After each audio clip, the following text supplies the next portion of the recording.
before people, absolutely ridicule me and say I'm a big Jessie, I'm a big... No, it's fine, I honestly do not mind if that's what you think, but all I know is that...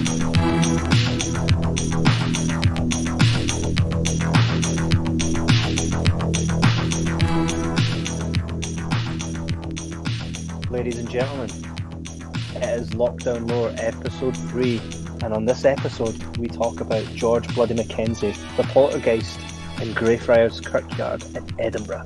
This week we're joined by the City of the Dead Tour's manager himself, James Kerstorfin, and he's going to tell us a little bit about his tours, what he's experienced while he's there, and basically a little bit about the unknown, the undead, or the dead, you decide.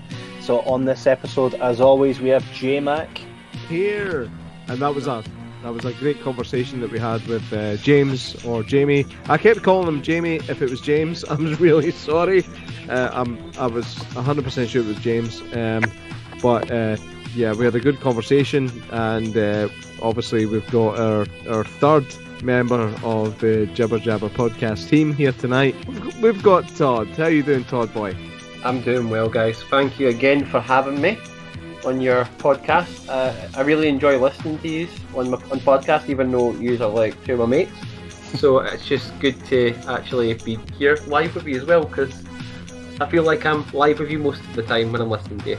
Oh, that's a great thing to say. So, Todd, you don't really like the paranormal as much as you're intrigued by the paranormal.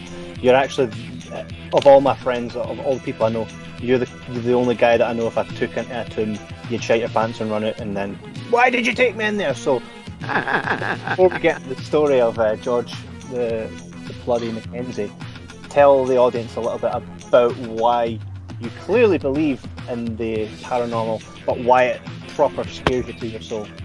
Well, maybe it's just horses for courses, maybe it's just me. So before people, absolutely ridicule me and say I'm a big Jessie, I'm a big pussy, it's fine. I honestly do not mind if that's what you think. But all I know is that in these places, I believe that I'm not going to go into my theories on what I think it is or what I think causes it, but what I'm 100% sure of is that there is something going on, and I think to deny it is ignorant, completely ignorant.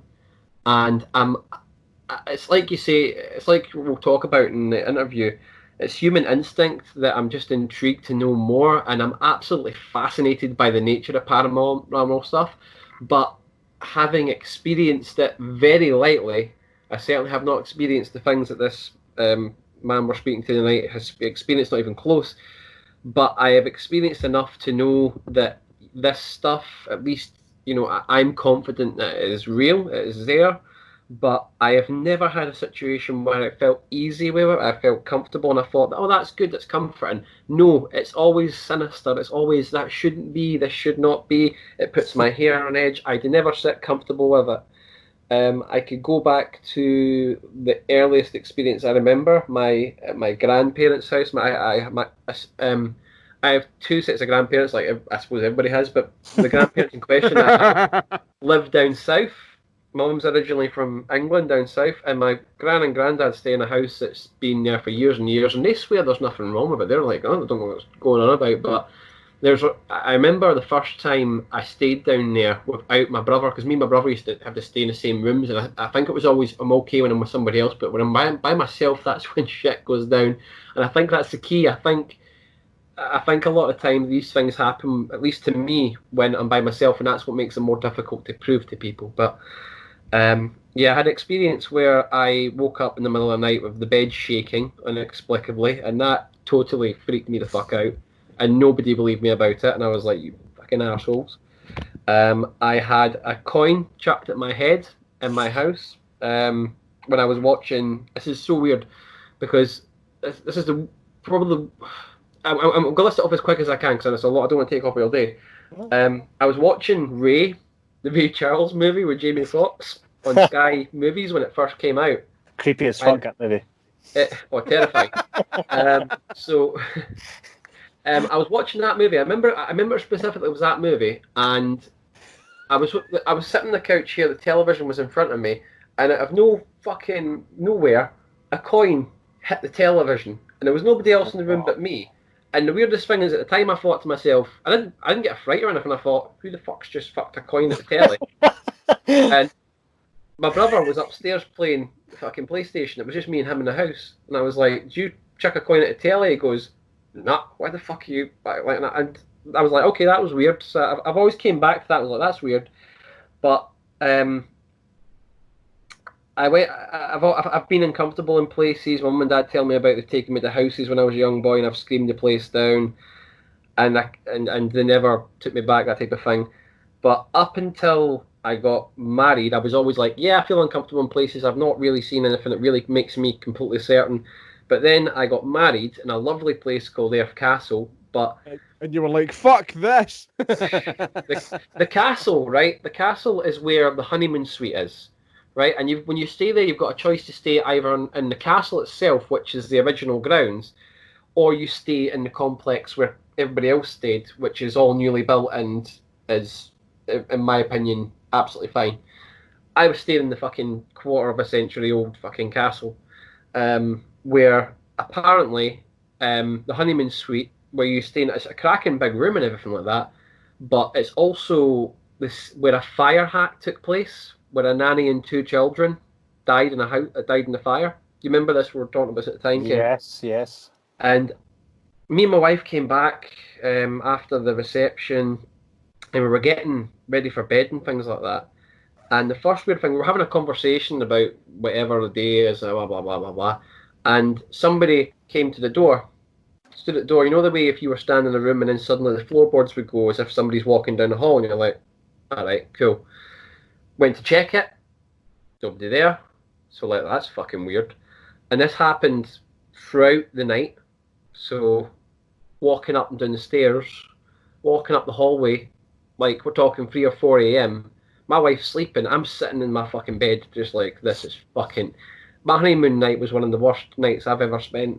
I just sat like that. I'm sure my wife won't mind me saying I sat there the whole fucking night like this, just wide awake, with the telly on. Just think to myself, please fucking go to sleep, Todd. Just fall asleep.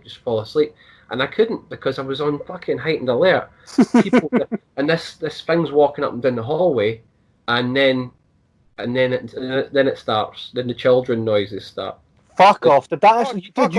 You never. Fuck off! Then the children. I'm out. Then the children. Right, I'll see you later. Children noises fucked me up. No. The children started running down the hallway, and I thought to myself, I'm losing my fucking mind. And I fell asleep. Because I fell asleep fucking terrified. And my wife, who doesn't believe in anything like this at all, wakes. I'm woken up by my wife going, Todd, there's children in the hallway. There's children in the hallway. And I was like, fuck off. I've had enough of this place. I want out. Really? I walked you to your room the night you went to that room, and then I walked out skipping like. Do you remember how fucking terrified I was? Do you not remember me saying to you, I do not want to go back? Do you remember I actually took a picture and was like, if there's a ghost in here, I'll catch it, and I photoshopped a wee boy in it. He photoshopped a wee boy. He really pushed me all weekend. But that's my experience, and it was bad enough until my wife wakes up and tells me the same thing, and then we had other people staying in the castle who were reporting the same things about that, and I was like, you know what, the hallway noises were bad enough as it was. Apparently it's got a ghost dog and all. I don't know if it was a dog or if it was some other guy. We were getting told stories by the people that worked there, but it was the children noises, and we're like, oh yeah, they're quite regular, don't worry, they're just playing. So you actually heard those noises, and so did Kirsty. Yes. You never told me this. Yes. No, Kirsty, mate, fuck, it's freaking awful. It was just one of the worst nights ever. I don't like to talk about it very often because it still gives me like my hairs and that stand up in my arms. And just think about this, Todd. Just think. I don't like that. It's not comfortable. It's not natural. Here's a thought that'll make you feel better, though, right? When you and your wife finally got to sleep, those motherfuckers were staring at you. They were in your room staring at you. Just know that. Oh, mate, you heard children. Play with us, yeah, Todd. yeah, but if you look up Ayr Castle, Ayr Castle's very, very like like really haunted. Like there's people like wedding receptions and there's things in the background and stuff like that. The Yeah. place is fucked, man. Like a guy told me who worked there, he says that, that happens all the time. One night I went down, I heard people as if they were having a party, and walked in, and there was a guy shouting something like, "You're not going to leave me, Karen, you're not going to leave me," and walked into the hallway and stared at him, and then walked off, and he was thinking to himself, "What, you're not supposed to fucking be in here," and there was nobody there. So he's claiming he actually saw somebody talking about Karen or something like that, but I don't know how. I don't know if that's true or not, but I can tell you, I know what I heard. It couldn't have been in my imagination because I was trying everything I could to drown it out. But that is the creepiest thing ever, and I can't believe you never even told me the that. thing is, there's nothing really. People might be sitting there going, "Oh, it's just people running up and down a fucking hallway and all that." It's not scary. No, it's not. Doesn't sound scary, but it never feels like, "Oh, this is fine." It's terrifying. It's awful. That was so matter of fact. It was fucking hilarious. I mean, the guy we're going to talk to is so like he's cool as a cucumber about it, and that fascinates me as well. How people can just handle that. People are probably listening to this right now, going, "My God, what a massive pussy!" And I don't believe a word he says, and that's fine. Don't believe it, man. I know how I felt that night. I know, and that's why I don't like putting myself in that situation. I don't like feeling the way that I feel. I don't like, but I'm fascinated to hear other people's accounts. I'm fascinated to try and see as much as I can of it without getting involved personally myself, because I don't want to. I don't feel we need to. I don't feel we should be experiencing these things, but nevertheless, they happen. So I've rambled on enough. I think I've made my point that I'm a big shite bag.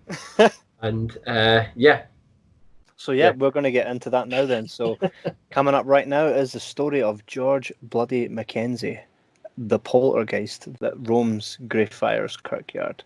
So enjoy.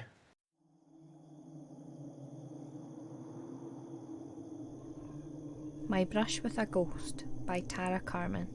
It was the summer of 2003 and my friend Robin and I were travelling through the UK with my younger sister Shannon. We were in the notoriously haunted city of Edinburgh trying to choose a ghost tour. Our dilemma was whether to subject ourselves to an angry poltergeist who liked scratching and bruising tourists, or to check out an underground chamber full of the remains of plague victims who had been entombed alive. The latter did not appeal to me, and Robin really wanted to experience the poltergeist, so off we went.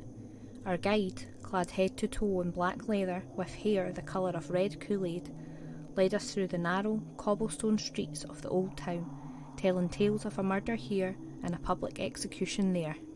We ended up at a gated-off section of Greyfriars Cemetery, with a row of small mausoleums on either side and a path down the middle. Our guide told us this section was off limits to the public, except through this tour company. He proceeded to tell us the following story. Once upon a time, in the 17th century, a group of Presbyterians called the Covenanters rose up against the Crown in defence of the right to practice their religion. They lost, and about 1,200 survivors of the last battle were taken to this part of Greyfriars Cemetery, which became known as the Covenanters' Prison. There they were either executed or died a slow death of starvation and exposure at the hands of the particularly sadistic Lord Advocate George Mackenzie, whose violent methods earned him the nickname Bloody Mackenzie. The Covenanters who died there were buried on site. Mackenzie's own tomb is just a few steps away from the gated-off prison. All was well until 1999, when a homeless man seeking shelter from a storm found his way into Mackenzie's tomb, disturbed some remains and ran away in fear, the story goes. Shortly after, the city of Edinburgh began receiving complaints of people encountering hot spots, cold spots, and getting mysterious injuries around Mackenzie's tomb, but mostly around one particular structure in the Covenanters' prison called the Black Mausoleum. The city locked both the prison and the tomb in response, but the tour company we were with was granted permission to take people inside. The guide, who told us he received danger pay, said it was not unusual for people to pass out, throw up, or find scratches or bruises they couldn't account for while inside the Black Mausoleum. The culprit, known as the Mackenzie Poltergeist, is said to be the spirit of the infamous Sir George, aroused by the fearful energy produced on the night of the storm. The guide unlocked the gate and led us inside the Covenanters' prison. I will admit to being fairly freaked out by this point.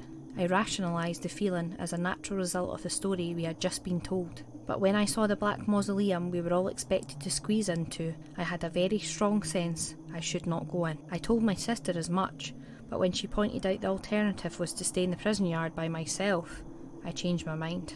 The guide stood at the entrance to the mausoleum, never quite coming inside. He told us as we filed past that we'd be safer if we stayed close together in a group. Shannon and I headed for the middle of the pack, but when I looked for Robin, he was leaning against a back wall with his arms crossed, off by himself. The guide started talking again, but I have no idea what he said. I remember a woman bursting into tears and leaving the mausoleum. I remember at one point feeling what I can best describe as a mild electric shock under my feet. I closed my eyes and silently repeated a Buddhist mantra my dad taught me when I was little and having recurring nightmares. I had no idea if it would help, but it made me feel better. Shannon was also mouthing a Wiccan chant. She later recalled feeling anxious and slightly sick.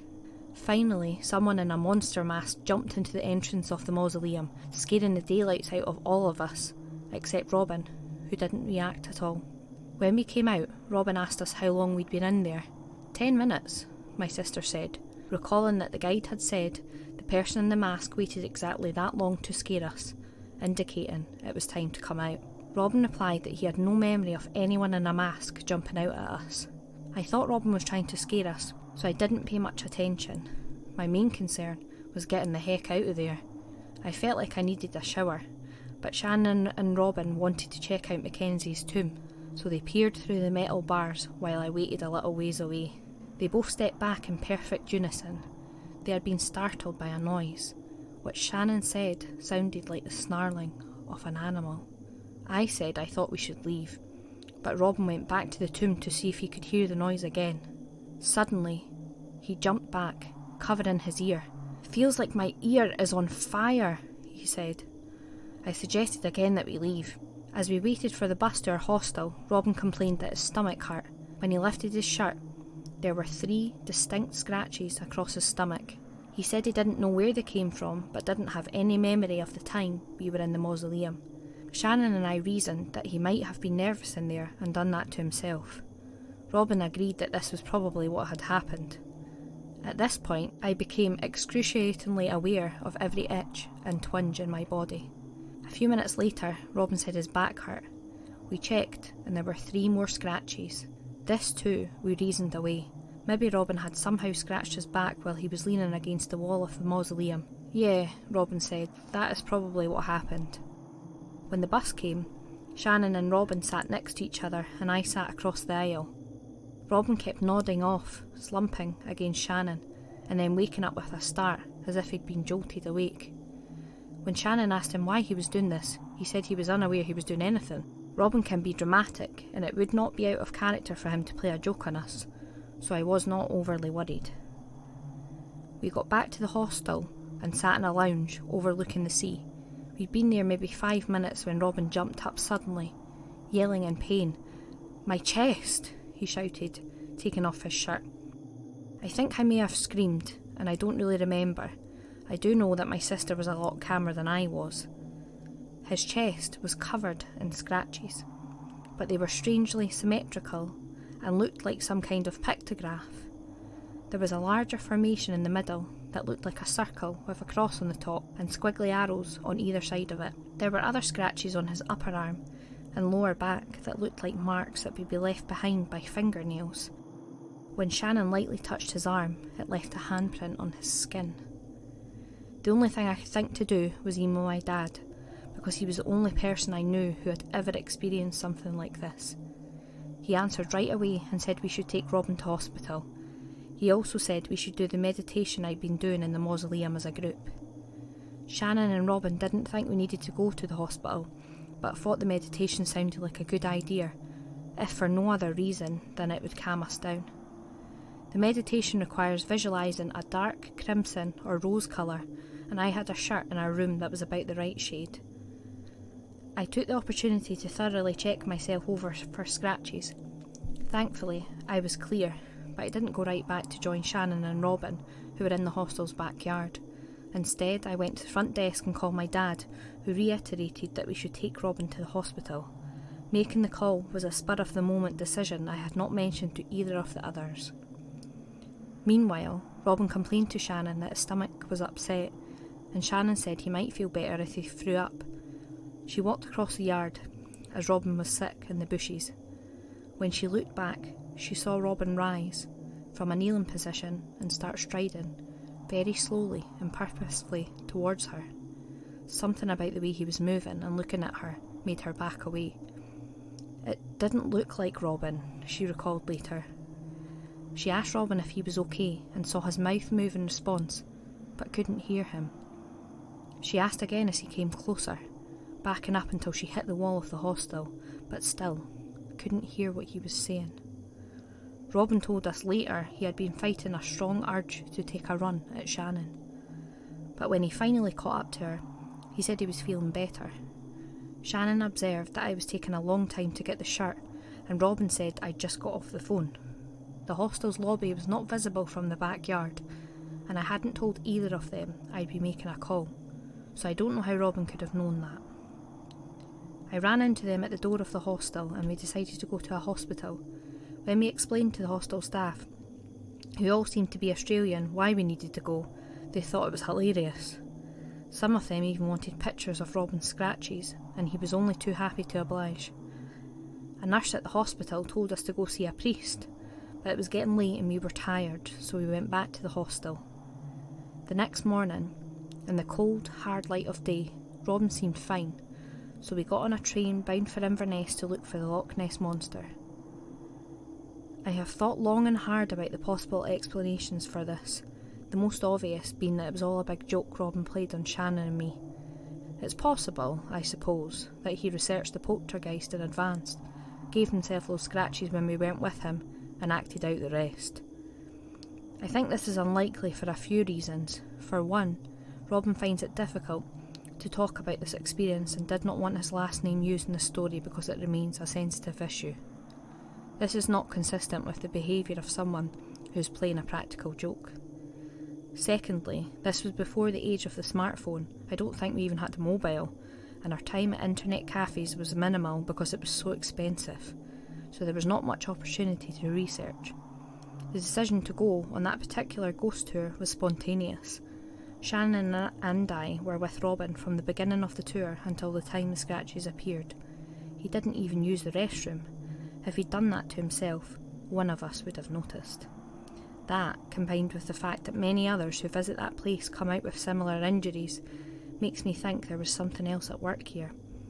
Did this experience make me believe in ghosts? I don't know. On questions like this, I tend to defer to the wise words of that famous skeptic, Agent Dana Scully of the FBI. Nothing happens in contradiction to nature, only in contradiction to what we know. Was that entity the departed spirit of Sir George Mackenzie? Who knows? But I believe there is something in that mausoleum humans don't fully understand. Maybe one day we will. What I do know is if I'm ever fortunate enough to be back in Edinburgh, I will leave it well alone. If that didn't creep you out, it fucking did for me. I'm sure J-Mac farted 4 times through that, man. No, 5. 5. So, without further ado, guys, it is now time for our interview, or conversation. We'll call them conversations because it's not necessarily an interview. It's a chat with James Kirstoffen. So joining us today on Lockdown Lore episode 3, we have Jamie Kirstoffen from City of the Dead Tours in Edinburgh. How are you doing? Yes. Brilliant, absolutely. Fantastic, Kevin. Thank you. You actually said my name right. I was gobsmacked. For once, somebody could actually say my surname correctly. No, I was actually, that's quite thrown me back, actually. Well done. Congratulations. So people get Kirstoffen wrong often. All the time. There's different Costofin, Costofa, Costofini, Costofini sounds like everything. an Italian meal. It does, doesn't it? Yeah. Side order, yeah. No. A main meal, man. That's not that bad. It's a main meal. Pasta. Yeah, absolutely. Yeah, so today we're going to be talking about George Bloody Mackenzie and basically the poltergeist, or poltergeists, as I would say, or would you say poltergeist? that pretty much. Certainly poltergeist, yeah. Singular entity, yeah. Right. So I mean, so you guys took over the Kirkyard, what, in 1999? Yeah, I mean, we started doing tours in 1999. The tour started by Jan Andrew Henderson, the author, who was documenting the cases that were happening at the time within the locked set. Well, it wasn't locked at that time, but in that section of Greyfriars Kirkyard. You know, the early reports of people coming away with scratches on them, you know, like they were being grabbed, you know, things like that. So Jan decided, you know, what's the best way to document something truthfully and get a wide spectrum to get, you know, a fair answer out of this is by taking people in there and getting them to tell us their experiences and what they felt and things like that, and kind of like guinea pigs. Yeah. Nice. Okay, come along, step right up. Get your ear burnt. So J-Mac, actually, the guy in the hat, he's actually been on a tour, and J-Mac, you've never actually told me this, so I'm so shocked because we've done a few paranormal episodes before. Maybe you could tell us a bit about what actually happened on your experience. Well, mine wasn't actually in the Greyfriars Cemetery. It was I can't remember if it was part of the same. This is where it's a bit screwed up. I can't remember if it's part of the same tour or if it was a mixture of two tours in my mind that have kind of come together because it was in the same kind of area. But I did do a tour of the Edinburgh Vaults as well, and it was when I came out at the World's End pub after that tour, I could feel like a kind of burning on the back of my neck, and I said to my wife. She wasn't my wife at the time. She was just my significant other. I said to her at the time, I said, have I got something on my neck? She's like, John, you've got a big fucking scratch on the back of your neck. And I said, I was like, shut up. What's on my neck? She was like, there's a big scratch. And then my brother was there. And she said, Brian, does J-Mac have a big scratch on the back of his neck? He's like, aye. Where the fuck did that come from? I was like, I have no idea. Now, I'm always... As much as I believe in ghosts, right, for no good reason whatsoever, I do believe in ghosts because I think of it as a kind of energy. Now, we all know that energy doesn't disappear. It just redistributes and it dissipates. So it doesn't, like when you die, the energy that's in you has to go somewhere. That's why I believe in ghosts, right? But when I had this scratch in the back of my neck, and I still to this day have my doubts about it, because I look back on it and think, well, did I scratch myself and not know it? Did somebody else scratch me? Was an ex-girlfriend in the crowd that I didn't know about that had a fucking go? I've no idea. But I came out of that with a big nasty scratch in the back of my neck, and it still irks me a wee bit to this day that I don't know for sure whether it was paranormal or if it was just something normal. So Jamie, you've actually, with you being there for that long, I take it, have you yourself had any scratches or burns or any faint feelings? Funnily enough, well, I mean, I've been with the company 11 years now. I'm about as psychic as a fire extinguisher. You know, I can't, you know, but I have seen a lot of very strange things happen that I can safely say is not human orientated. Scratches being one of them.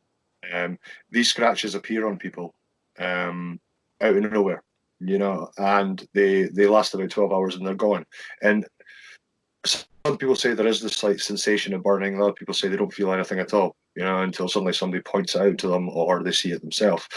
I've only had unexplained scratches on me once, and that wasn't actually in the graveyard that happened in the prison. It was actually in our vaults, our underground vaults. One night I was doing maintenance overnight, and I As you do. Yeah, I love it. I absolutely love spending time there on my own. 3 o'clock in the morning, that's when things just go deadly silent. What's And wrong in with case you? somebody- Yeah, I love it. Absolutely love it. It's just I know every sound in the vaults. It's the sounds I don't recognise. Are the things that I wouldn't say freak me out. In this job, you don't get freaked out. It's just it unnerves me slightly. But that was that. After that, I was washing my arms down off the paint, and that's when I noticed I had 2 circular scratches on my forearm. Perfect circles. I had no idea how I got them. I wasn't leaning on anything. I hadn't brushed not to do a circle. So that's unexplained. But that sort of shook me. That's the one and only time that I've been interacted with, shall we say. I mean, they must, like, the spirits themselves must be used to you and your team by now then. So I don't know, maybe they're giving you like kind of like a free pass. Well, they're probably sick of us, to be honest with you. They listen to us all the time. If I was a dead person in there, you're damn right, I'd be ripping everybody apart, having a listen to that every day. Leave me alone, give me peace, man. God, it's interesting there that you said about the scratches lasting 12 hours, because we actually had someone write into us who actually lives in Australia, and this fella actually came across from Australia to visit the tour, so I'll read out what he'd wrote into us. His name is Scott Mick, Scott MC. Yeah, that's totally his name. Hey, yeah, mate. My name's Scott Mick. And I'm here to tell you a fucking story, right? so yeah, Struth. So he's going to be listening to this. Struth, you fucking galah. You bloody drongo. Right, so Scott messaged in through Instagram and said, I was on a ghost tour on the night of the 29th of November 2012. The Mackenzie poltergeist burned my right ear as I stood near the corner of the Black Mausoleum. The guide mentioned everything about burning later, confirmed that it's one of the forms of attack. Now I said, wow, that's crazy, Scott. We'll need to mention this, right? He said, no problem. He says, it was, I did say though, I said, how long did it take to heal? And his response was, no problem. It was sore and very red for the rest of the night, but was gone in the morning. I wish I had taken a photo. I went on the tour with my best mate, who is a total skeptic and a bit of a prankster, and I thought he was messing with me, blowing his breath in my ear, but I realised he was standing a good 4 or 5 feet away, and so was the rest of the group, and it just got hotter and hotter. I should have spoken up as it happened, but was a little freaked out.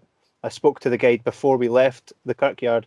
I'm from Australia. Can't wait to go back. So that just, that's someone from Australia who messaged today just saying the exact same as to what you've just kind of said to us, that the burns don't last for any longer than 12 hours, and that this guy obviously he's from Australia and he visited in 2012. So it's the same kind of thing. So what's the chances of everybody being wrong that's ever visited the kirkyard? I mean, there's something clearly sinister or semi-sinister going on with that, which kind of brings me to the point of there was a scenario, and correct me, I've heard 2 sources, one saying it was 2003 and another says it was 2011, but a couple of yobs broke in and broke into the mausoleum, and they had taken Sir George's head. Was that 2003 or 2011? No, it wasn't as late as 11. It was 2000. I'm sure it was around about 2004. Right. So there you go. So 2004. So that, were you there at that time? I take it you that before, a little bit before your time. No, that was just before. Yeah, just before my time. Yeah, but that was when the 15-year-old broke into Mackenzie's tomb and removed. Like, I've got a news source here that basically just reads, and I'll read this part, and maybe you can. Said he was simulating a sex act. What the fuck? Sex act. So I know 15-year-olds are a bit desperate, but fuck's sake. What it stated in the newspaper, it says the fellow's name was Devlin, broke into the tomb of the 17th century prosecutor Sir George Bloody Mackenzie in June 2003. Devlin, 17 at the time, cut the head off an unidentified corpse with a penknife, put his fist into the neck and made it talk like a glove puppet. Yeah. Like, of all things to do when you're that age, I take it when you first started, they would have kind of told you about that scenario. And do you have any? Well, I knew about it anyway. I Right. mean, obviously remembering a case like that. Do you know what the best bit about that whole story is? Is he later then became a traffic warden. It seems like the I type am not of person- joking. Yeah. He lied to get the job and he was fired, but he did become a traffic warden. Yeah. That's right. Yeah. So what's the do you But- know the story about what he lied about and why he was fired? I just don't think he came up with his his conviction. He obviously lied about that, and then he's one of his workmates had seemingly Googled his name. Sonny Devlin is a very, very easy name to remember, Right. Sonny. and that's what came up. It was his past, so to speak. Oh, God. Sonny Devlin. I mean, you're either going to be like a character in an Adam Sandler film or a twat. The latter. So I mean, think about this as well, right? So this Sonny Devlin broke into the mausoleum, and of all corpses to fuck with, it just so happened to be the most synonymous George Bloody Mackenzie. What's the chances of that? I think because that one's right at the very bottom. Right. That's the very first one you'll come across when you go down to the burial chamber. Is George's coffin is sitting first. The other three are placed at near the back of the sort of burial chamber beneath the Mackenzie tomb. Wow, and it is locked, that tomb. I Which think is where people get. they get It is at all times, yeah. Well, a lot of people get confused between the two. Mackenzie's mausoleum is indeed black, but the mausoleum where the attacks happen are situated within the Covenanters prison. The Black Mausoleum is in the prison where the attacks happen. That is not the attack where all the attacks happen. Nobody has access to that except obviously the council So and Sonny Devlin.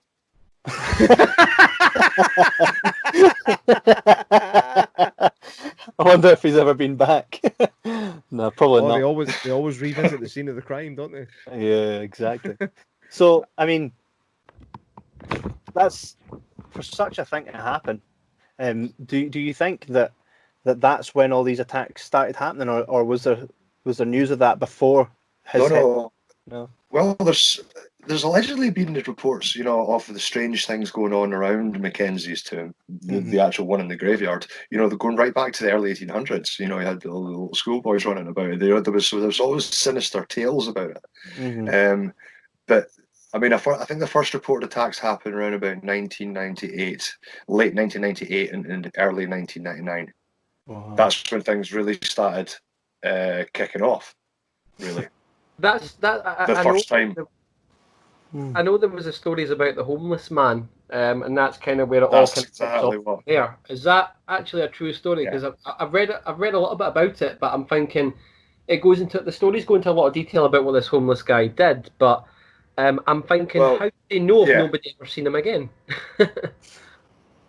Well, that's the thing. Yeah, there is like everything else with Edinburgh. There's a certain element of truth behind the whole myth that it ends up as.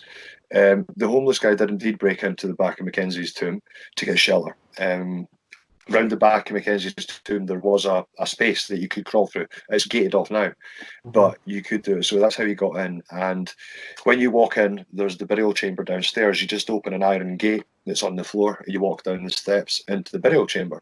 So obviously he went down there because it was windy. The wind rattles through the tomb because of the hole at the back and of course the gate. So he went down and it was dark and he stumbled and he obviously hit into Mackenzie's coffin. It was the first one you come to right at the bottom of the stairs. Now, as that's fallen off where it was plinth on, it's went through the floor below, which is a wooden floor, and it's dropped down another floor. Now, unfortunately, what's in that bottom floor is the burial crypt of the people who were there before the Mackenzie mausoleum was built. That's the Forrester's family pit, and that's what he fell into, was the remains of that family underneath the Mackenzie tomb with the coffin. And that was the first time the coffin was, as you, and basically touched with, messed with. God. So that's when things we think started. That was one of the trigger incidents we figure must have started it. So, Jamie, you yourself, were you a believer in So all this stuff before you worked there, or is this something that's yeah, of course, yeah. I mean, because I can't see things like that, it doesn't mean they don't exist, you know. And especially in this job, there is no way you couldn't believe there's some of the things that we have to witness as guides as well, you know. You would never think it would ever happen, or you would just a lot of crap, you know, things to do. It's just a tourist. Nah, until you witnessed somebody being lifted off the floor and thrown against a wall, No you way. know, Have you seen that? you've got no idea. Yeah, physically lifted about 1.5 feet off the ground and thrown Fuck's back. sake. Yeah, not in a jump. Wow. You know, Wow. it rocks. Yeah, yeah. Some of the things, I mean, obviously the burns and the scratches are quite common. Mhm. Bruise marks on people, or people being knocked out cold. You know, not fainting. People know they're going to faint. You start getting dizzy. You start feeling warm. You need to sit down. You know, a knockout's like a hypnotist has come up and went sleep. Yeah. You just drop. Do you Do think there's you- any reasoning behind those type of incidents? Do you think there's more people are more open to suggestion, or do you think it were those instances where people were almost egging on the spirits to act? Because you know you'll have these people who say, "Come on, then do it." Do you think that works, or is it just something that somebody's got about them? What's Well, your one theory? thing well, I mean, one thing we've learned over the time is it's not a performing monkey. You know, it does what it wants when it wants and to whom it wants. You know, it doesn't it doesn't matter if you're a non-believer or not. If this thing wants to interact with you, you know, it ain't going to hold back and go, wait a minute, you don't believe in me. A bit like Bill, a bit like Bill Cosby.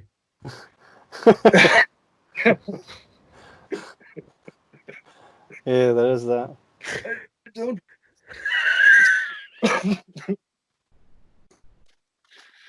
So you know, it's it's insane. You know, something jovial and fun. You know, especially in you know like that, it could turn into terrifying in a split second. You know, and people missed this over the years, and you know, we've got all well, not all the accounts. A lot of people may you know even realise they've been interacted with.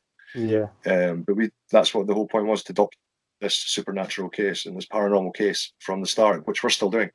Wow. You know, as long as it keeps attacking people, we'll keep taking people in there. And there was a That sounds God, really fucked up when you say it out loud. there was the case of also Colin Grant, who was at an exorcism he tried to perform back. I think that was 1999. That was yes, it was. It was it was October 1999 Wow. because he passed away in November. Yeah. That's right. And he so I take it like all we know of it is that there was a photographer took a picture of him standing with a Bible and a candle. He said he felt that he'd been followed or latched onto by some sort of evil spirit. He went home and I think he tried to do another seance, and at that point he had a heart attack and died. Is there any more of that night that you guys, any more of that story that you guys know from that night, or anybody that you worked with that was there at that time? Oh, really? I mean, the fact, I mean, he chose to do this himself because of the reports. I mean, because you got to remember, this was in the newspapers and everyone claiming, and it wasn't 3 or 4 people. We're talking 30, 40 people were complaining that they were feeling really uneasy within this area of the graveyard. So Colin took up to do exorcism, and he couldn't finish it. It was too strong. He had to be carried out the graveyard. Wow. And it was 2 weeks later. Yeah, he was doing a reading for a client, and his last words were, "I have no good news, only bad news." And bang, straight out. So who was he? Was he a religious person or a psychic or? He was a spiritualist church owner, yeah. and he owned a shop in St Mary Street. St Mary Street. Right. Right. Okay. Yeah. I mean, it's one of the things that always kind of irks me a little bit with these stories is how much can you believe what these people say and what they what they believe, and I put believe in inverted commas because there's so many charlatans out there that they just play on what people already think of, and maybe it was just unfortunate. It could just it might have been that he was about to die anyway, and it just so happened that it happened at that time. But there's so many other stories around this this place and this situation that make you think, fuck, maybe something is actually going on there. Can you tell me, other than that small experience of seeing somebody lifted off the ground and thrown against a wall, do you have any more experiences that you can talk about as a tour guide that's been there for a number of years? There's just that many, you know. It does, as crazy as it sounds, it does become part of the job, you know. So it's just like any other work a day when you've got people getting attacked and things, or freaking out big time, you know. The scratches are the most weirdest, you know, to actually see these scratches appear on somebody out of nowhere. You know, there's nobody near them, and these scratches just appear, and they're not like human scratches; they're like cat scratches. They're welted up, you know. So there's no way somebody within a group of 30 people would be able to move and scratch themselves without anybody noticing. If you're in a situation where you're in a, you know, in the same tomb as the most documented, you know, paranormal case in the world, a poltergeist, if you so much as move an inch, people are on top of you in a second. You know, what the hell are you up to? What are you doing? You know, people will actually move away from somebody, you know, so they're easy to spot because people are on heightened alert. You know, so people to do it to themselves, no. I know a lot of psychologists have said that. Even parapsychologists have come in and said that as well. It could be, you know, the whole pheromones and things, and they don't realise it because they're on heightened that they're actually scratching themselves. No, but other people would notice them do it, without a doubt, and they'd be the first to grasp them. You know, so yeah, I don't believe that people can do it to themselves. No, some people can. Unfortunately, we do get it sometimes. Oh, But, fuck. Have you come across that? We People know just going, oh my God, I've been scratched. No, you haven't. You did it yourself. Like, oh, well, yeah, no, love, that's a stretch mark, love. That's, That when you came. You see, for me, this is what kind of opened me up. I've always been open to, you know, anything paranormal.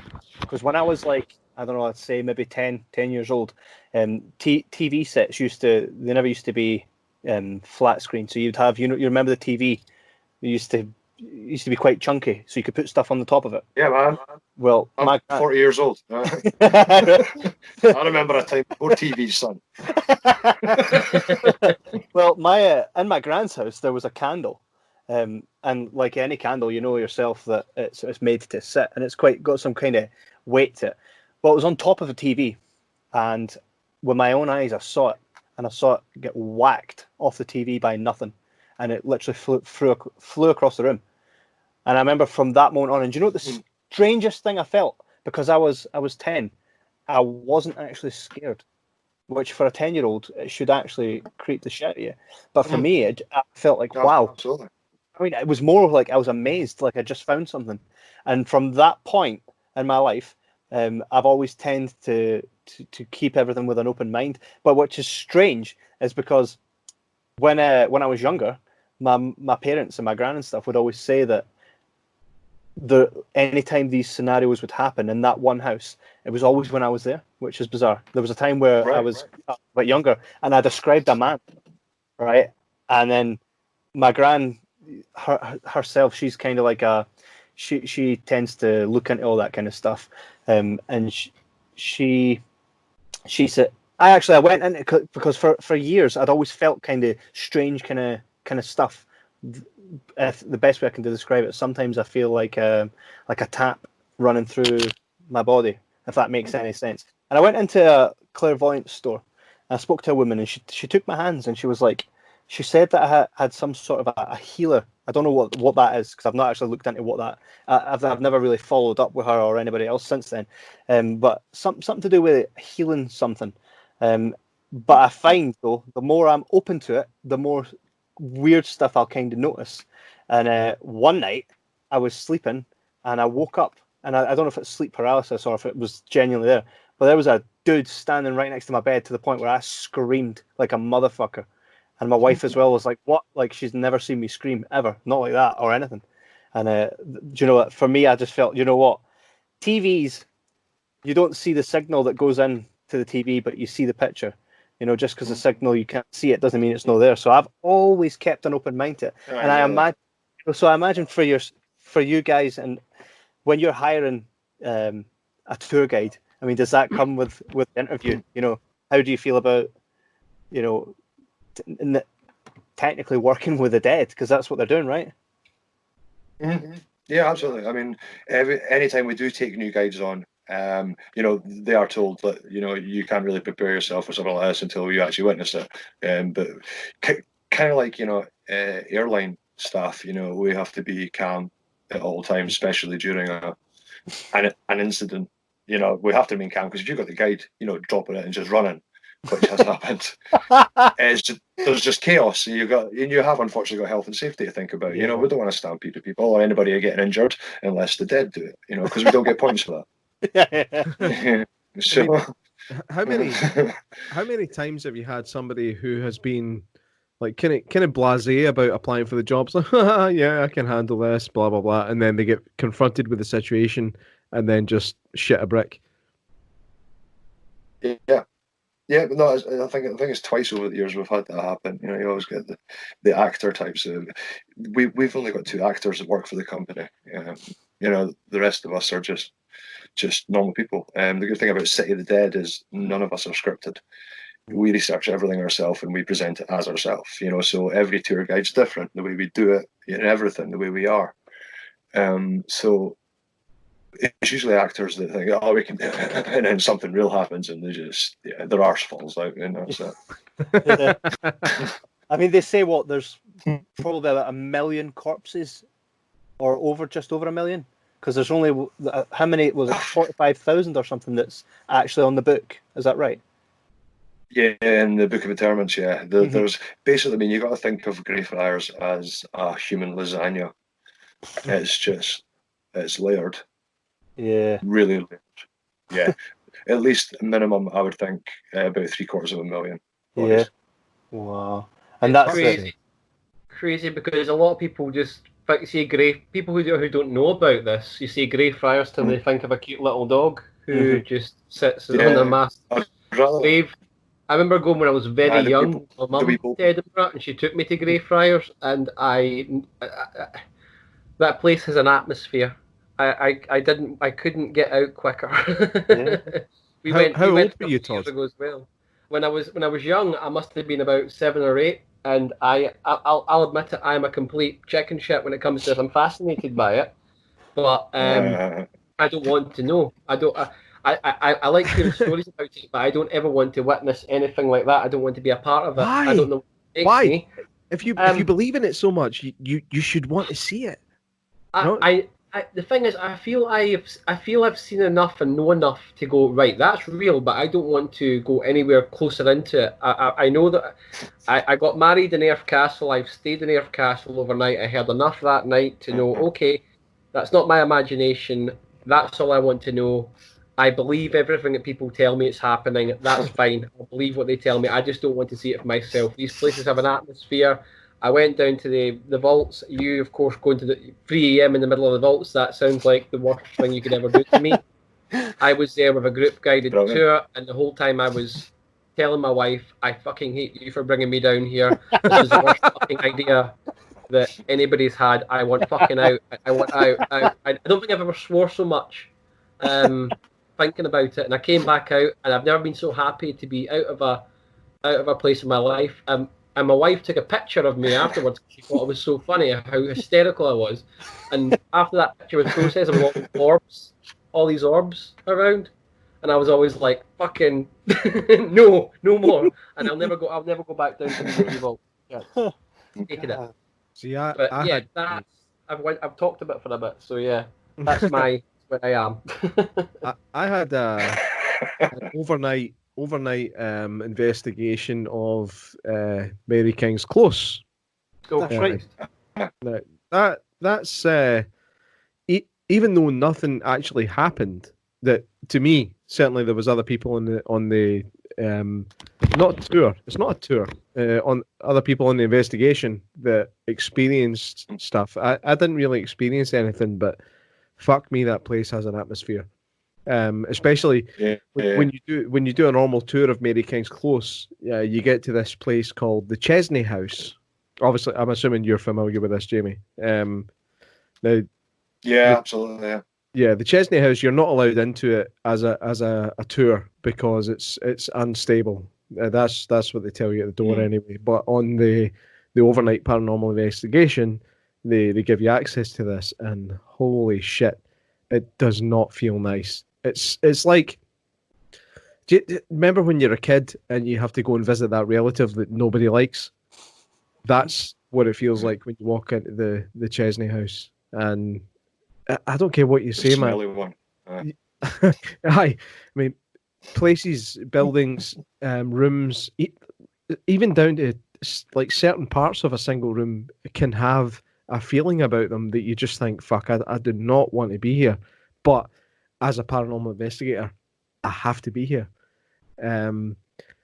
What's the story in regards to what you do as a tour guide? I mean, do you ever do overnight things, or is it purely just, you know, your tours and it's up to 30 people, or do you ever do kind of private things that are going a bit kind of deeper into the night and stuff like that? I mean, we used to do investigations. The council stopped the graveyard investigations, and we stopped doing vaults investigations a good few years ago now. We want to keep the vaults exclusive as well. I mean, you've got other tour companies that have sections like, you've got Mercat Tours and Old Reekie Tours. They have their own section of vaults. I believe Old Reekie still do overnight stays, but we like to just keep it as a documentational thing rather than the investigation. It is all down to health and safety now as well, obviously. They aren't the safest place to be the best of times, let alone if, you know, people are tired and, you know, it's dark and you just got flashlights going off and things. You can get some injuries. I've noticed as well from some of the you know, the documentaries, a lot of them just made with, you know, YouTubers and stuff, that the council are actually really cool on letting people in at night, and probably would allow somebody to stay over if they asked, right? Because I've seen that, and I think as well, your company of the Dead Tours have been, I mean, you've been quite supportive of people going in themselves at night and having a look and, you know, kind of try to figure it out for themselves a little bit. I mean, well, certainly, I mean, the only time we will allow somebody in the prison would be under our guidance, because we're only insured for that as well. They would need to be us, but certainly investigation-wise, no, we always direct people to the council for permission to do it. As far as we're aware, since at least 2005, the council have said no every single time. Oh, wow.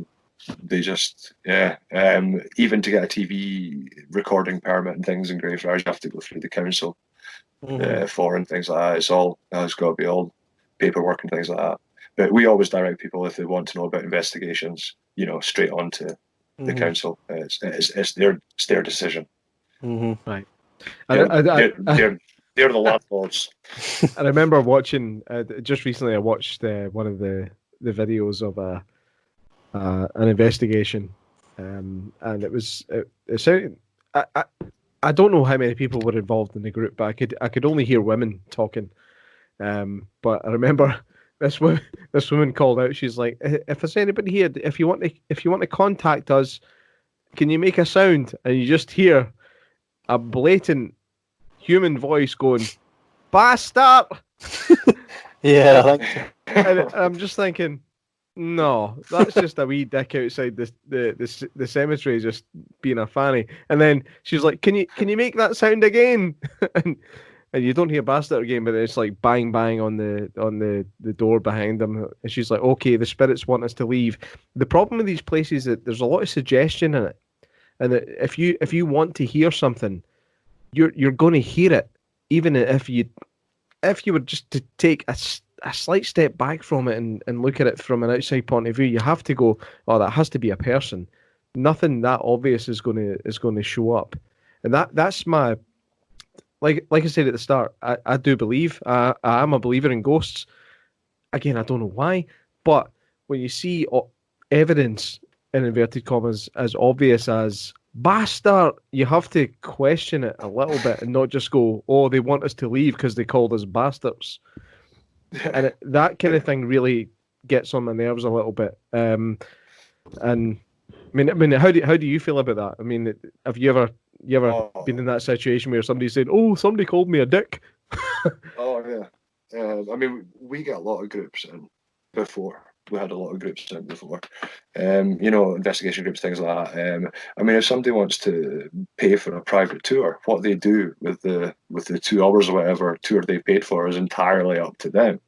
So if they want to stand around in the vaults and with a voice recorder and asking if anybody's there, then if that's the time they've paid for, then they can bloody well do that. It's entirely, that's the good thing with us. We'll be flexible because we do realise there's groups that want to investigate things like that. So we have, in the past had a few shares of them, and some of it's interesting, because I've spent 11 years researching Southbridge. There's not a lot about Southbridge vaults I don't know. So when people are throwing stuff up like plagues and things like that, you just switch off. It's like, what? Somebody's channeled Derek Okora here or something like that. You look at me earrings, Evie. Look at me earrings, eh? Great. Mary loves dick. Mary loves dick. Does she? Aye.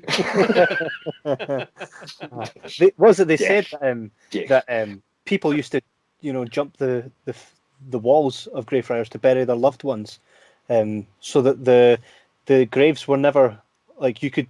I don't even know if still now, but you can still kind of find bones when you're walking the grounds. Is that right? Well, the problem is because the Greyfriars is indeed like a human lasagna. It's layered. Yeah, I mean, over time, basically it was just compacted down.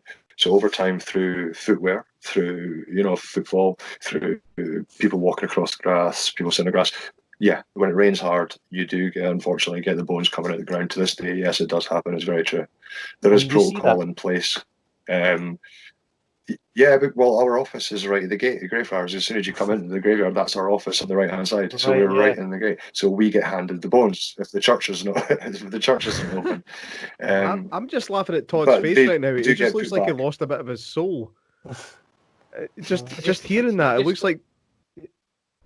I've just got such an admiration for you and your team because it's really, for me, like people sit like Kevin and Jordan interviewed a stunt woman who does Hollywood movies and everything like that. That's a brave job, but for me, what you guys doing is like brave beyond like balls of steel, because this is the type of stuff that you could not pay me anything to do.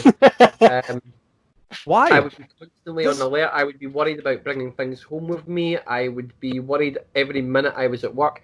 Maybe I'm just a total and utter chicken shit, but I honestly believe you guys deserve a lot of credit because you are doing this so that people can have these experiences. But I think you deserve a lot of credit for the balls that you guys have, really, because that's quite incredible that you've got to deal with stuff like that. And yeah, we should be totally clapping for you on a Thursday night, man.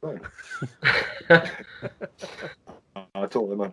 8:15, right? I want to do you feel that you've ever taken any kind of spirit or atmosphere home with you? Have you ever gone home and been like, do you know what, something just doesn't feel right, or seen anything in your home now? I've been married for years. There's an atmosphere every time I come home.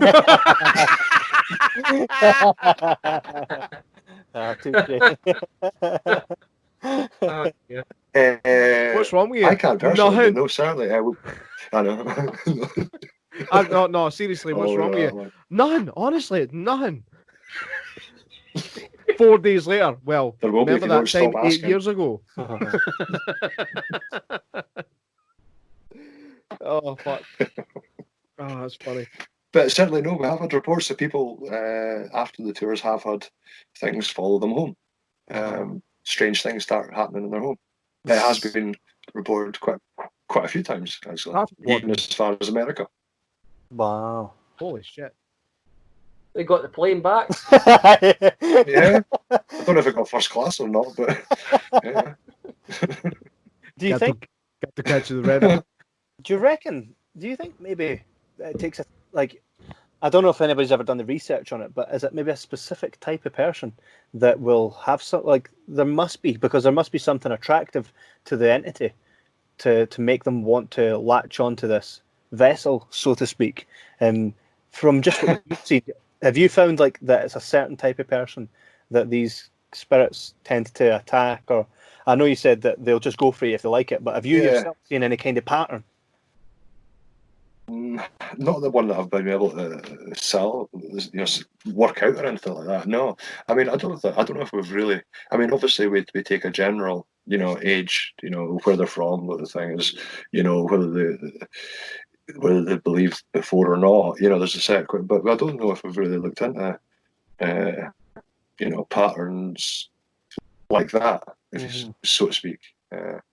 For types of people, whether it be mental build-up or otherwise, or psychic. Well, obviously, yeah, because we asked the psychic ability as well if they ever, felt so. But no, types of people, yeah, that's another one to branch into for statistical purposes. Yeah. Do you tend to get a lot of, or have you had a lot of people that? Because I've met a few people that are like, I can tell you something about you. Like I spoke to a spiritualist who was able to tell me about a conversation I had with someone who is no longer here, and they told me about that conversation that only that person and I knew. So I was like, right, either they're really good at reading my mind, or there's genuinely something out there. Do you get a lot of people like that coming? Have they ever said to you, "Oh, by the way, it is George Mackenzie," or "It's, I've got someone here. Here's their name." Well, no, I mean, we have had loads of names coming from mediums over time. And we do get, like I said, unfortunately, a lot of false information through sometimes. But the one that got me thinking was, we've got a set of metal stairs in the vaults as you go up to the first level from ground level.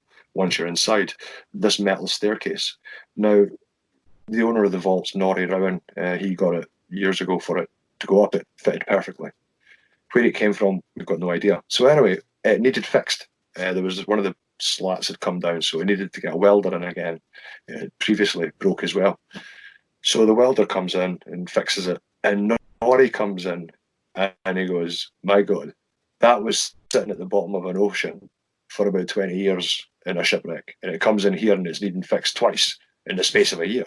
Wow. Now, that was interesting because 3 months before that, we had a lady on the tour that couldn't go up the stairs because she felt like she was drowning.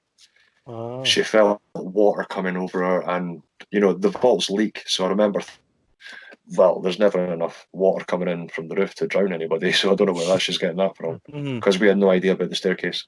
So unless she was really, really good at just guessing that this metal staircase had been under the water, but no, she felt she was drowning, and I looked into the boat, and there was 3 crew lost their life on that. Wow. And from the engine rooms because they couldn't get out. See, call it coincidence or just downright paranormal, Well, right? Yeah, but that's another connection. That staircase itself wasn't haunted. That's got nothing to do with the spirits within the vaults. But that has got something to do with something else. Yeah. But that has made me really think. It was when Norrie said, "Of course, it was at the bottom of the ocean." I was like, "Holy sh!" Because it came up back instantly of what that woman said. When did you yourself start getting an interest in the paranormal? Well, I must have been much younger. Years and years before.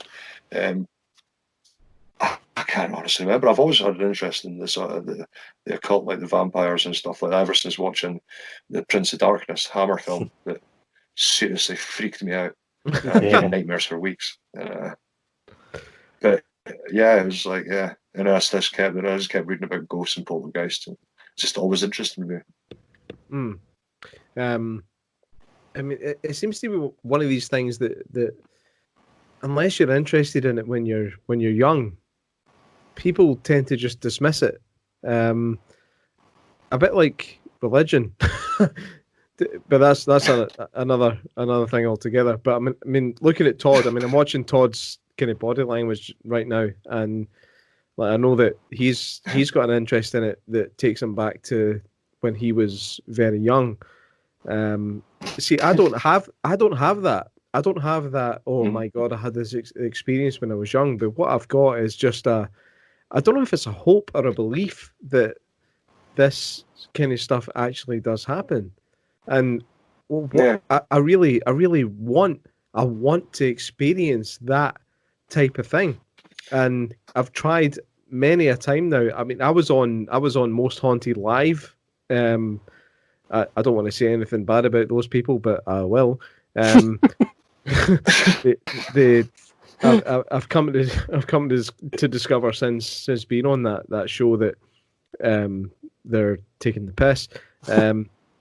But I've kind of sought out these situations. I put myself in these situations to experience these things, and even to this day, I mean, I'm 30. Fuck, how old am I? I'm 35 years old, and I've still yet to have that definitive experience. Even though I spoke about the scratching earlier, I've still to have that definitive experience to tell me, yeah, this is real. But I still believe. What is it about the paranormal and the ghost phenomena that you think makes people want to believe in it, as opposed to you have to believe? It's not a want. Sorry, it's not a have to. It's a want. Yeah, you don't know. It's like Jack the Ripper. That's what's interesting. You'll never be able to find out who it was. No matter what you do, you'll never, ever, ever find out who he was. You know, it's the part you just want to. It's just human instinct. You want proof for yourself, to know yourself, to lay it to rest. And if you don't know, you can't find it. You'll keep looking if it interests you. You'll keep looking for that definitive proof, which you'll never find. Yep, absolutely. Mm-hmm. Yeah. It's a funny old world, and I think there's a lot about this world that we don't understand, and A lot. so much that we're never going to understand, no matter how much we try and kind of pry to get the information from it. But I'm never going to stop looking. I'm never going to stop trying to find that definitive moment in my life that makes me go, I don't care about the fact that I'm going to die, because I know that something else is coming after. You see, I had that, right? I've had that definitive experience with that candle. The thing is, for me, it's not necessarily now, for you, you're saying you want that definitive experience to know there's something after when you die. For me, I've had that definitive experience. Now I'm just trying to constantly tell myself what are the things that could have been. Like, yeah, I mean, like, could that have been something else? But the more and more I think about it, it was clear as day. There was no one near it. No gust of wind could knock a candle off it. And I would happily, right now, if you said to me, we'll go down the vaults and I'll take you to the most scariest part there is, to the point where everybody that comes in here, I would absolutely go. And I wouldn't go in there frightened, because I'd be more intrigued to what's going to happen. There is that element of, right. Well, let me know next time. Time you're in Edinburgh, and see when you're all coming into it. Yeah, absolutely. When lockdown is over, we will definitely come. Especially you, little man. I would. You're coming. Are you not going to come, Todd? I'm sorry, guys. I can't put myself in that position, but I very much look forward to you guys doing it. And that Just gaffer tape them up and bring them. Oh well. I can't put myself in the position where I'll be attacked by a ghost. I have one more question for yourself, Jamie. You might not, if you don't know anything about this guy, just let me know, because it's a shot in the dark, right? But there's this book, right? I'm absolutely fascinated with it, by this guy called Tom Robertson, who I think's unfortunately passed away now, who was like Scotland's proclaimed ghost hunter. Have you heard anything about this guy, or do you know anything about him? No, actually, no. No, that's unusual. I mean, I've got a lot of literature on, obviously, Scottish ghosts and things like that over the years, and no, I've not heard of him. I would figure that out. It's on Amazon. I think he did pass away. There's a lot. To be fair, there's nothing about Edinburgh in here, but it's a lot of stuff around Scotland. So I was just curious if ever. Yeah. No, so that's a new one. Perfect. Because that's a book that kind of really got me more into it and stuff like that. And I think he was a bit of a figure of ridicule, and it really annoys me when these people are made figures of ridicule, because I'm like, you know what? They're much more braver and got more balls than you'll ever know. So that's my opinion on it. But so when lockdown is over, we should We should come to. I mean, we do a production as well. We film documentaries, which we're currently doing. So we have all the best cameras, 4K and whatnot, and lighting. We should come along and do some sort of, even just a podcast like what we're doing now, but face to face, and we'll do it if possible in the graveyard. Yeah. And that would be pretty interesting. And we just go to the prison. Yeah, right. Yeah. Hey, how cool would that be, Jamie? How hard? I mean, with regards to that particular environment, trying to get evidence from something that is essentially outdoors has to be really difficult because there's basically no controls in place. There's so much that can be brought from the outside. So many kind of variables and kind of contamination that can come from the outside. It really makes it difficult to do a paranormal investigation in an outdoor location. What do you think in regards to ways to get around that or ways to control what evidence we're getting and how you can tell what is real and what is just pish, for want of a bit of expression? Well, you can wipe out orbs straight away. Any picture with orbs in it, no. Just ditch it, because it could be, especially in the graveyard. It's all wind, it's dust, it's air, it's water, it's drizzle, it's you've got cigarette smoke, you've got everything, or even people's breath, anything like that could be just completely, not looked in it, because that's 99.999% of the time what it is. Mm-hmm. It's air pollution, and light anomalies and things. But stuff like the scratches and things like that. I mean, that's got nothing to do with if it's raining or not outside. So the bruises, the burn marks, and things like that. That's So we're looking for basically kind of physical contact or physical experience. In a situation like that, which is it's literally the cream of the crop. It's the cream of the crop when it comes to paranormal activity. Is the physical contact. That's what everybody's looking for when it comes to that. So, hey man, I think people have found it. I've seen videos where people probably have found it, but you're always going to get. I don't think people will ever accept it. The people who don't believe, well, there's no argument or anything you could show that will ever convince somebody who doesn't believe. There's got to be real stuff. We've got no science available. Yeah. I mean, if you so when you saw that fella, I think it was a guy or a woman being lifted and thrown. I mean, what did you do in that scenario? I think did everybody just scramble and kind of fear for their life, kind of thing? I just pushed through everybody to get to the gate, and I was off like I've got the keys. I don't care about them. Yeah, fuck this! I'm out of here. Struth, mate, fucking this. No, not at all. It was more the fact that, I mean, for once there wasn't mass hysteria. Usually, if somebody freaks out in a situation, everybody, it's like a chain reaction. Yeah. And then you've got 30 screaming people just because somebody farted next to somebody and they felt a warm wind on their leg or something. But it was weird that nobody freaked out, even though this person had just been launched pretty much like about 8 feet across the vault. People were kind of silent. They were just kind of looking at the person on the ground. Mackenzie, what you like? It was very, very surreal until I think, funnily enough, the person was actually Australian as well. What? Maybe he just doesn't like Australians. We've sussed it. We've sussed it. And do you think yourself that it is George Mackenzie, or do you think maybe that's just people are using that as the face for the goings on? We've had no evidence ever to suggest that it's anything to do with George Mackenzie at all. Allegedly there was a curse put in place on Mackenzie's body when he was buried, saying his soul would never rest as long as it was in Greyfriars. Yeah. How true that is, we don't know, but that is a story from centuries ago. Mm-hmm. I don't know. It's just both times his coffin has been desecrated, both times things have heated up in this other tomb within the prison area. Mm-hmm. So, we've still yet to find that it is, anything to do with George Mackenzie, but it has been dubbed the Mackenzie. And he was responsible for like what 1,400 bodies in there in the first technical concentration camp. Yeah, a few.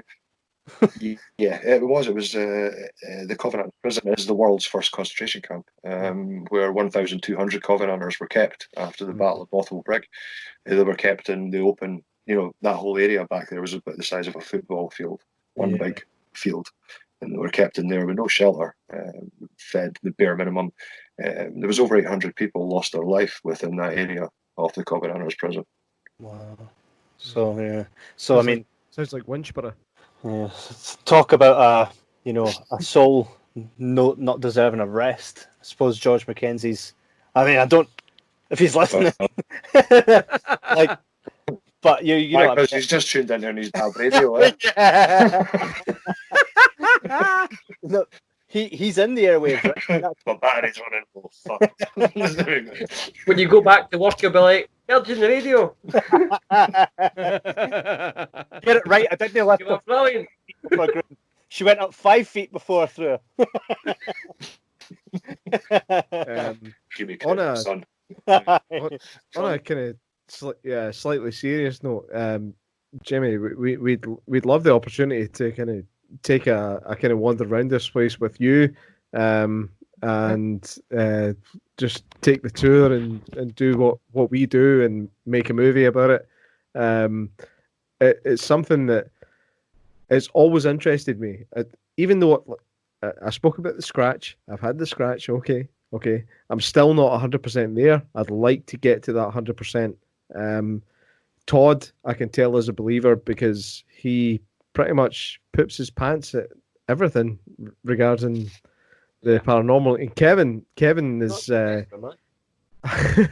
Kevin's had his experiences, and but he actually told me about that crazy experience with the bald guy next to his bed. It wasn't me, by the way. That day he told me about it the very next day, and it's a terrifying thing. And I think the fear of the unknown, it changes. It changes from fear to, just that Curiosity. Yeah, curiosity and wanting to know what the hell is actually going on.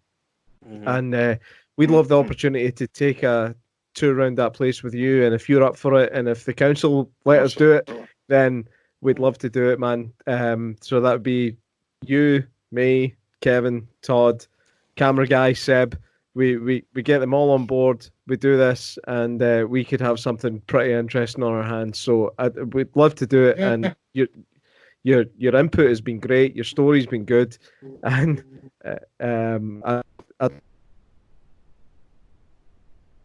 if you're up for it, man, let's fucking do it. Awesome. Absolutely. Yeah, Well, let's do it. Let's get it sorted out, yeah. absolutely. So this concludes our episode here on George the Bloody Mackenzie. So you guys can be found on social media at City of the Dead Tours. That's right, yeah. That's right, yeah. So I take it you guys, Deadtours.com. and you guys will be operating again once lockdown's over.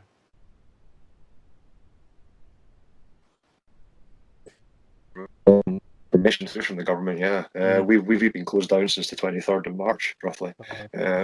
So yeah, we're just waiting on the say so, and then we're ready back up and doing it.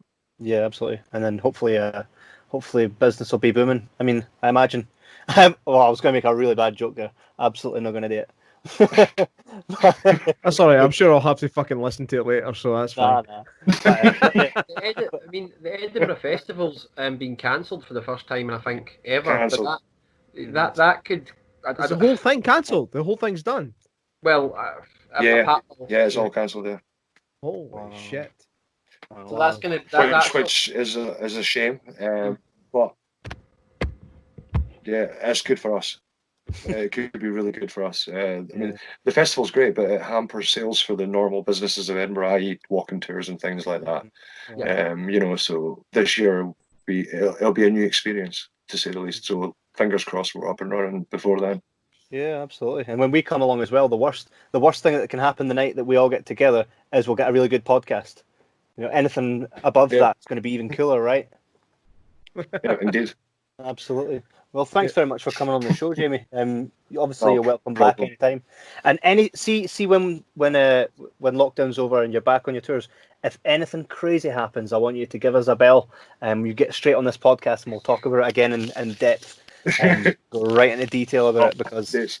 you know See, you can. see, this is the thing, Jamie. I mean, normally, this podcast, what has been about up until this point, has been movies and pop culture and all the kind of shit that surrounds that. But then recently, we started taking the turn towards paranormal, which we all fucking love, and we only recently discovered that we all have this kind of this love for that side of things. And if we can, if we can get anything out of this lockdown situation, I mean, we've already got it. We've already got a good podcast out of it, right?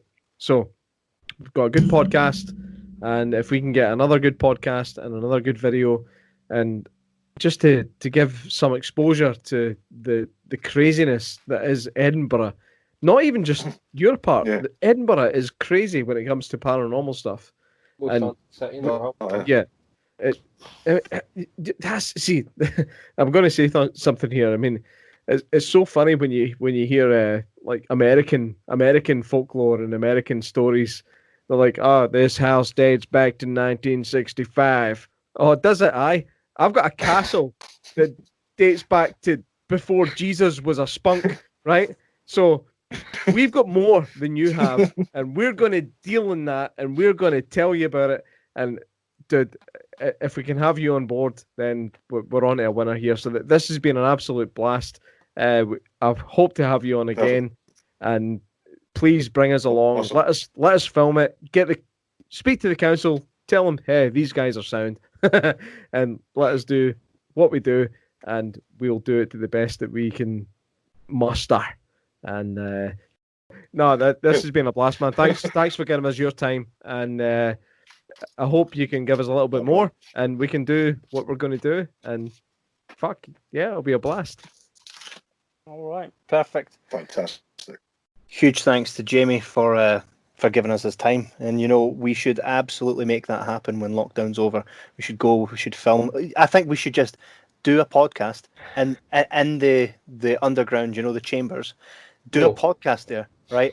And don't even go in there with the intent of being like, let's try and find stuff. 3 times if you can hear me. No, just go in there and have a podcast about Greyfriars Kirkyard. Right, and what happens. If something happens, then hey, that'll be cool as hell. If it doesn't, then the best thing we got was we done a podcast. We filmed it, and it goes out on all the streaming platforms, and we do a really cool podcast. That's the worst that can happen. Perfect. I mean, we've got a couple of good 4K cameras that can handle it, and I think whatever we get out of it, whether it be something or nothing, is going to be fucking class because. We are funny. See if do you know what would be the funniest thing ever though? It would turn it from like a horror podcast, a paranormal podcast, to just me going, ah! If we went there, right, and Todd just levitated and started getting swung about the room, I'd be howling. Like C-3PO in Return of the Jedi. He's in that chair. I'd just be howling at Todd going, no! Hey, you have to take a wee step back and think though. Like if you were sitting there going, if anybody wants to communicate with us, please can you lift Todd up and ram his arse against the wall? And then it actually happened. You wouldn't just laugh at it. You wouldn't. You'd go, holy fuck. You would. I don't know. Like I take great pleasure in seeing. Like remember when Todd was getting chopped? Like if something happens. Usually, it's usually a great. It's very accurate. Actually.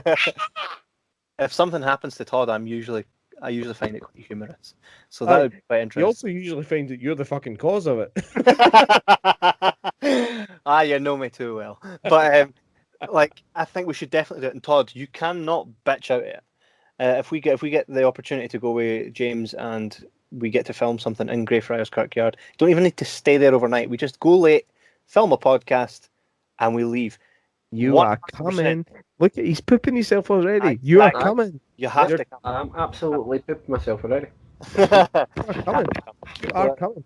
So it's a done deal. So what we'll do is we'll make that happen as soon as Lockdown Lore is done. In fact, Lockdown will be done. Lockdown Lore won't be, because that'll be our final episode, right? Yeah. Yeah. Right, so I have been Kevin Wells, J-Mac as always. Big, huge thanks to Todd for coming on. This won't be the last we see of you, especially when we do that episode in Greyfriars Kirkyard. It's been great. And make sure you check out our next episode next week. Like us, follow us, share, Facebook, Twitter, Instagram, all the best places, all the cool stuff. Make sure you go to Truffle Shuffle, use our discount code JibJab50 to buy all your cool scary horror t-shirts. We're all wearing our cool t-shirts for the camera. Bought that Truffle Shuffle. Might have, but he used JibJab50 if he did. So thanks so much and enjoy the rest of your evening, day, night, wherever you are.